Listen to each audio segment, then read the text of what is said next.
একদিনে সূর্য একবারই উদয় হয়, একবারই অস্ত যায়, তার বেশি হতে পারে নাকি?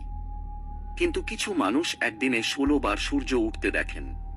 সূর্যোদয় বা সূর্যাস্ত নিয়ে একটি ছোট বাচ্চাকেও প্রশ্ন করা হলে সে বলে দিতে পারবে সূর্য সারাদিনে একবার উঠে আর একবার অস্ত যায়। এ নিয়ে কোনো দ্বিমত থাকতে পারে না। কিন্তু কিছু মানুষ একদিনে সূর্যকে ১৬ বার উঠতে দেখেন, আবার ১৬ বার অস্ত যেতে দেখেন। এটা কিন্তু কোনো হেঁয়ালি নয়, এটাই পরম সত্যি। বাস্তবেই তারা ১৬ বার সূর্য ওঠা দেখেন ২৪ ঘন্টায়। মহাকাশ বিজ্ঞান চর্চার কাজ যেমন পৃথিবীতে বসে চলছে, তেমনি মহাকাশে থাকা আন্তর্জাতিক স্পেস স্টেশনে বসেও চলছে। সারা বছরই সেখানে মহাকাশচারীরা থাকেন। একবার গেলে সেখানে বেশ কয়েক মাস গবেষণার কাজ চালিয়ে তারপরই তারা ফেরত আসেন পৃথিবীতে। ভূপৃষ্ঠ থেকে প্রায় ৪০০ কিলোমিটার উচ্চতায় এই আন্তর্জাতিক স্পেস স্টেশন কিন্তু পৃথিবীকেও পরিক্রমা করে চলেছে। পৃথিবীকে একবার চক্কর দিতে তার সময় লাগে ৯০ মিনিট।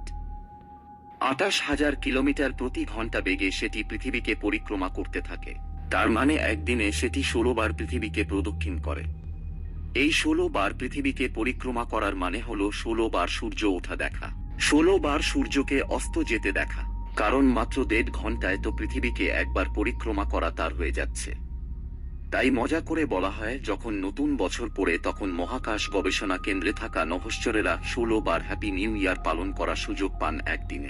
বন্ধুরা, মহাকাশ সম্বন্ধে নতুন নতুন আপডেট পেতে চ্যানেলটিকে সাবস্ক্রাইব করুন পরবর্তী ভিডিও দেখার জন্য।